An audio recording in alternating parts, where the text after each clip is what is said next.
search. And so we're going to move on from here. We're going to go over our nose bump.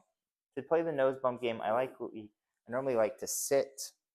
What I'll do is I'll grab some treats in my hand. We're going to use what we just did. We're going to wave our hand, and then we're going to drop a treat in. Wave our hand, drop a treat in, wave our hand, drop a treat in. And it doesn't matter if our dog doesn't go at first.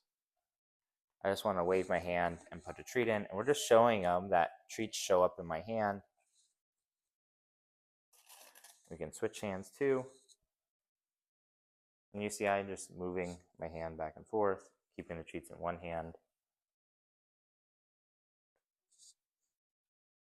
Okay, so we're going to classically condition. I'm just going to put up my hand, drop a treat in. Just like how we said search, toss a treat. Moving on from that, as I wave my hand, she should start to just come before I drop the treat. So I'm going to wait a second, and then I'm going to drop the treat in my hand. Now, as you get better, you can drop the treat from higher, and it's kind of magical for the dog. You got an extra one. Good job. Search. And if you do drop one, you can just say search and have him pick it up. Okay? And then you can work on getting 1 or 2 bumps. Like that. Okay?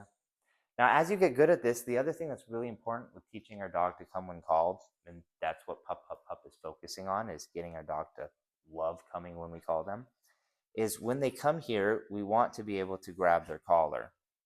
Okay? Because then we got to put on their leash or their gentle leader and go home. So I see a lot of times people reach for their dog's collar after their dogs come, and their dog's like, oh, I know what that means. We're going home. I don't want to go.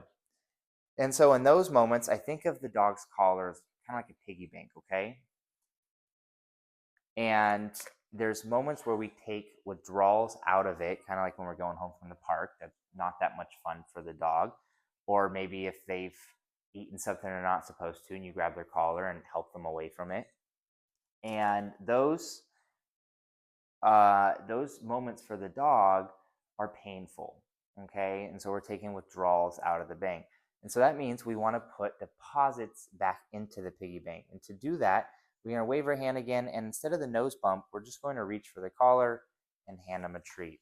I'm going to wave my hand over here, reach for the collar, hand them a treat. Reach for the collar, hand them a treat. Reach for the collar, grab a treat, and a retreat.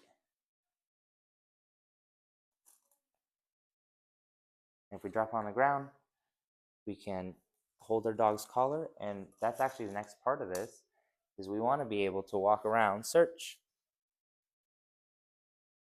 and they search. Know that it's cool for holding their collar, search.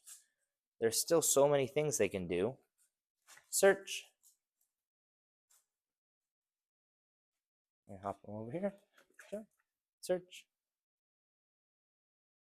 And so that's collar grab and helping our dog move around with it. We went over nose bump and pup, pup, pup. And we started off with waving your hand and saying search. And so this is our level 1 for pup, pup, pup. Stick around for level 2. Ready, steady, break.